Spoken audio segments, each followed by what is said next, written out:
I'm Carrie Jordan, and I want to show you how to get started before our first tutoring session.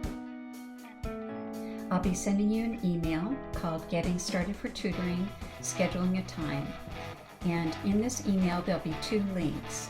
One link is to my scheduling and booking website, which is 10to8.com. So if you can go ahead and double click on that link, that'll take you to my website. And this is what it looks like online. You'll get a screen like this. So once you get this screen, you'll get a choice of the length and the type of tutoring session that you want to schedule. So go ahead and click on one of those blue boxes and schedule a time. This will automatically take you to my calendar page, and you can click on the box for the day and the time that works best for you.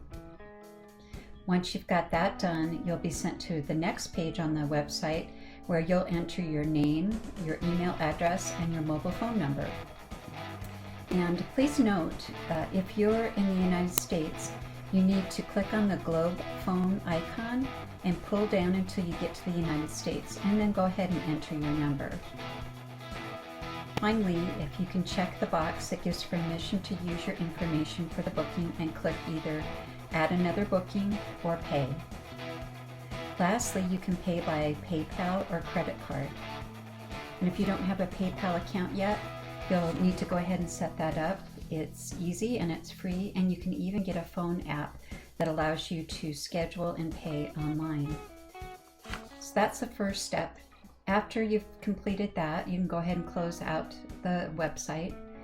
And it would be good if you could download the software for Zoom. Zoom is the interactive software for video conferencing, and it's for the second link that's on the email. So go ahead and double click on that, and you'll be prompted to download and run Zoom. It's a Zoom US launcher.zip file. So if you can double click on that and start installing the launcher. So once you've installed the launcher, by the way, you'll only have to do that the very first time that you open Zoom. You should get a box that comes up that says choose one of the audio conference options. And below that, there's a green box and a white box. It'd be good for you to go ahead and test your speaker and microphone. So click on that button. Then follow the directions to ensure that your speakers are working correctly. And it'll say testing speaker, do you hear a ringtone? And you can click yes or no. And you can adjust the output level, or you could select speakers if you have more than one speaker option.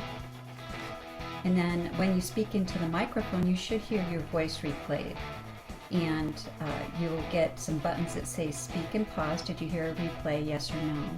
So this will test the audio and make sure that your microphone and speakers are working correctly. It's a good idea if you have time before we actually get started on our first session to go through and do this, just so you can make sure your equipment's working properly. If you don't get a chance, don't worry about it. We can work on it the first session also. And I look forward to seeing you soon. I'll be doing another video about how to actually get the whiteboard set up online and get into the Zoom meeting once we're ready to go. Thank you.